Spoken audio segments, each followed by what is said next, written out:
Is it a popular subject at your university? Yes, it's a very popular subject at my university. I think it's one of the most popular program because many students want to be lawyers.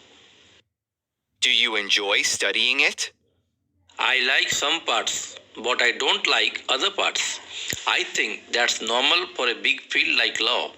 Human rights law is my favorite part. It's interesting and also really important. Tax law is not so interesting to me. What is the most difficult part of your subject? You have to remember lots of specific cases and law with lots of details. That's one of the hardest parts. Another hard part is reading. You have to read a lot every day for this program.